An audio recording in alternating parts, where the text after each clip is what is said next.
রাজ্য বাজেটে ভাঙন রোধে নদী বন্ধন নামে একটি নতুন প্রকল্পের ঘোষণা মুখ্যমন্ত্রীর। সেই সঙ্গে ভাঙন রোধে 200 কোটি টাকা অর্থ বরাদ্দ করা হয়েছে। আর এতেই আশায় বুক বেঁধেছে মালদহের ভাঙন কবলিত এলাকার বাসিন্দারা। কারণ মালদা জেলার অন্যতম প্রধান সমস্যা নদী ভাঙন।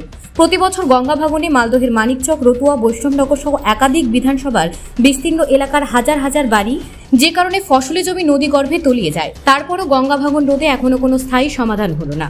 তবে রাজ্য বাজেটে ভাঙন রোধে অর্থ বরাদ্দ হওয়ার কিছুটা হলেও আশায় বুক বেঁধেছে মালদহের মানিকচক বিধানসভা কেন্দ্রের গোপালপুর গ্রাম পঞ্চায়েতের কামালতিপুর এলাকার বাসিন্দারা। এ বিষয়ে আরও এক ভাঙন কবলিত এলাকার বাসিন্দা মোহাম্মদ নাসির উদ্দিন জানান, এখানে তো আমরা যে অবস্থায় আছি তো বলে উদাহরণস্বরূপ আমরা বুঝাতে পারছি না। কথা হলো যে আমরা দীর্ঘদিন এইভাবে নদীর পাড়ে আমরা বাস করছি। আস্তে আস্তে নদী আমাদের কাছে এসে এখন ভেসে গেছে। এখন আমাদের বাড়িঘর ভেঙে গেছে। এখন আমরা ত্রিপলের নিচে বসবাস করছি। এখন এক কথায় বলা যায় আমরা উদ্বাস্তু। এখন আমাদের এখন বাড়িও নেই। এখন আমরা আবেদন করছি যে যত তাড়াতাড়ি হোক আমাদেরকে একটা আবাস যোজনার ব্যবস্থা করে দেওয়া হোক, এবং এই ভাঙনটা যদি রোধ না করে তাহলে একের পর এক জমি এভাবে কাটতে থাকবে। আদৌ আমাদের মালদা ডিস্ট্রিক্টটা এভাবে গঙ্গাতলে তলিয়ে যাবে। কিন্তু শুনেছি আগামীকাল নাকি দিদি আমাদের গঙ্গা ভাঙন রোধ করার জন্য বাজেট পাস করেছেন। অতি শীঘ্রই যেন আমাদের এই কাজটা যেন এই গঙ্গা রোধ করা হোক, তাহলে আমরা উপকৃত হব এবং অনেক এলাকা এই গঙ্গা রোধ থেকে আমরা বেঁচে যাব।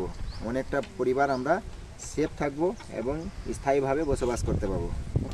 তারা জানান, গত বছর ভাঙনে তাদের বাড়িঘর, জমি জায়গা সবকিছু নদীগর্ভে তলিয়ে গেছে। তারপর থেকে এখনো পর্যন্ত ত্রিপলের নিচেই চলছে তাদের প্রতিদিনের জীবনযাত্রা। সরকার তাদের কোনো সাহায্য করেনি। তবে ভাঙন রোধে অর্থ বরাদ্দ হওয়ায় খুশি তারা। এই বিষয়ে ভাঙন কবলিত এলাকার বাসিন্দা সুকুমার মণ্ডল কি জানিয়েছেন, শুনুন। আমরা খুব আশায় আছি যে এখানকার অবস্থা খুব ভালো না।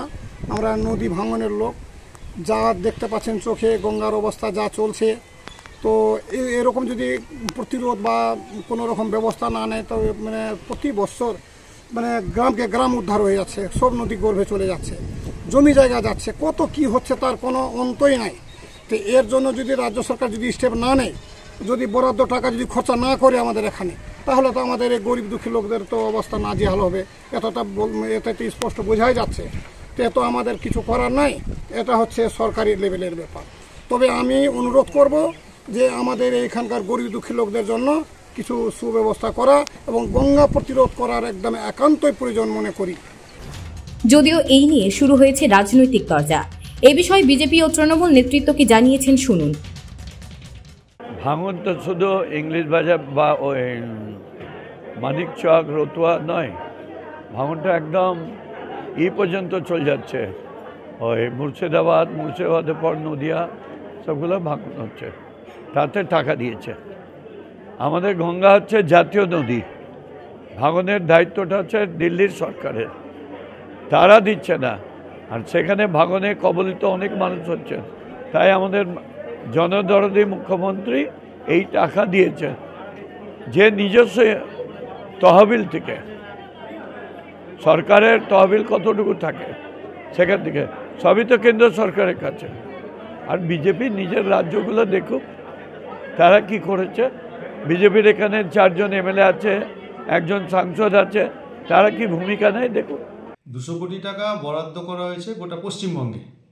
তার মানে মালদার ভাঙন যদি দেখা যায় তাহলে এখানে অনেকটা ওই থুতু দিয়ে ছাতু ছানার মতন ব্যবস্থা।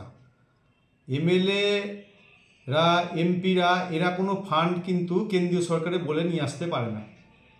ফান্ড আনার জন্য একটা প্রজেক্ট জমা দিতে হয় এবং সেই প্রজেক্ট এক্সপার্টদের দিয়ে আলোচনা হওয়ার পর কেন্দ্রীয় সরকারের কাছে প্রস্তাব গেলে সেইটা যদি পারমিশন হয় তাহলে সেই টাকাটা অ্যালটমেন্ট হয়।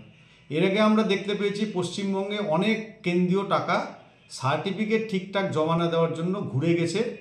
জোর জবরদস্তি করে জেলা পরিষদের কাজ করানো হয়েছে, ডেভেলপমেন্টের কাজ করা হয়েছে। সেই জন্য কেন্দ্রীয় সরকার যে টাকা দেয় না নদী ভাঙনের জন্য, সেই জন্য তৃণমূল কংগ্রেস লাগাতার আন্দোলন করে গেছে।